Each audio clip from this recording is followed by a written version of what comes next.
Let's get back to the markets now with CBS News Money Watch correspondent Kelly O'Grady. Kelly, what a whiplash. What a 24 hours. What's behind the sell-off that we're seeing on Wall Street? Yeah, I mean, at one point, the Dow was down over 2,100 points, and we clawed back some of that, but it was really, really startling after yesterday. So look, yesterday we got this pause on the tariffs. Investors were excited that maybe there are some deals, some trade negotiations to happen. I think today what you saw was a little bit more reality setting in. I spoke to a lot of investors. Yeah, you can actually see how much on the screen right now, the volatility. I spoke to investors yesterday and they said this is not the bottom. Everything changes minute by minute with this administration. And so we know that there's going to be more volatility ahead. And so you really saw that play out today, as well as the fact that the trade war with China that seems to be developing was ratcheted up to a 145% tariff. That also sparked some sell-off. Yeah, 145. I had to double check that I saw that number correctly whenever it first came in this morning. 145%. What kind of impact will that have on the United States and how consumers approach things?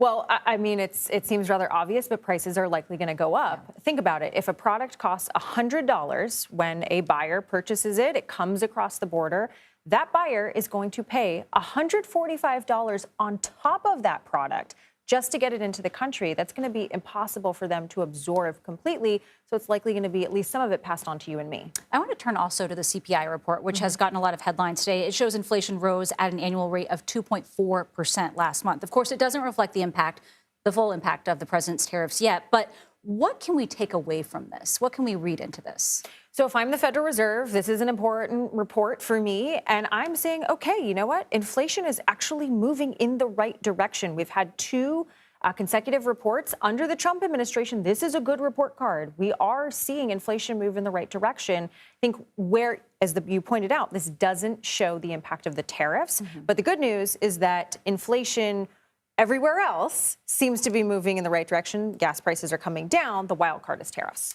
A big wild card at that. We're hearing so many different kinds of businesses saying that they're going to change how they approach everything because of these tariffs. CEO of Amazon saying in an interview today that some third-party sellers may pass the cost of those tariffs on to their customers like you and me, as you had mentioned. How much of Amazon's sales really come from these third-party sellers? Over half. I believe actually last year it was around 62%. And so that's significant. And as we said, right, the inflation that report doesn't include the tariff impact. So when you start to see that passed on, you also start to think about, well, maybe you and me, we're not going to buy as much. And consumer spending pulls back, and that's when you see an impact of the economy. So definitely something to watch. And we know you'll be watching it. Kelly O'Grady, thank you very much. Finn Gomez joins us now. He is the CBS News Executive Director for White House and Politics Coverage. Finn, always a treat to see you. Given all these tit-for-tat tariffs and this whiplash, does the White House see a path forward with China on trade? And what could that look like given all the changes that we've seen? Well, yeah, Nancy, right now it's essentially a standoff versus the Chinese. The White House and the president, even today in a cabinet meeting, he's expressed optimism of a deal, but they essentially want China to make that first move. So far, China has not shown any indication about making a move. But the U.S. tariff increase on Chinese imports right now effectively totals 145%. A White House official confirmed that to CBS earlier in the day, Nancy. So at this point, there has not been a lot of movement here, and it's sort of a wait-and-see approach to see what the other does next. And Finn, I also want to ask you about something else. About 3 hours before President Trump announced that pause, that 90-day pause on some of these tariffs, he posted on Truth Social, this is, quote, this is a great time to buy. You see that post right there.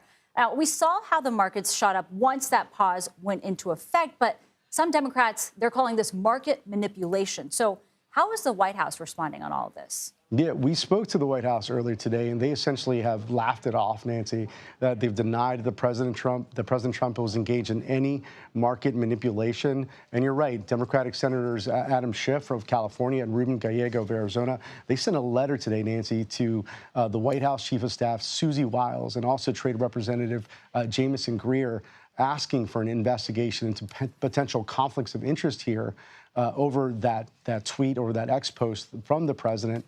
But again, the White House has accused the Democrats of quote, playing partisan games. and saying essentially that there was no market manipulation here by the president or his administration officials. And Finn, switching gears on today, Russia also freed an American ballerina in exchange for a Russian man who was held in the United States on smuggling charges. So what can you tell us about how this swap came about? Why is this significant right now? Well, you know what's really interesting here, Nancy? Just a little while ago in that same cabinet meeting, the president was asked about this. And he said that UFC CEO Dana White, who was a close ally and friend of the president, petitioned personally for the release of ballerina Xenia Carolina, who was facing treason charges in Moscow. She's a Russian-American. She was arrested back in 2024, in early 2024, over a $51 donation that she made to a charity that supported Ukraine. And that was on the day that Ukraine was invaded by Russia. Carolina was facing 12 years in prison. She was exchanged on the same day for a Russian-German man who was being held here in the United States over smuggling charges, Nancy. But at this point, she was freed. And the Secretary of State, Marco Rubio, announced in a statement that she was back and is now in safe hands. Yeah, we saw a lot of smiles in that picture right there. Finn Gomez, thank you very much. Thank you, Nancy. Later this hour, we'll have more analysis on President Trump's escalating trade war with China and how his tariffs are affecting U.S.-China relations.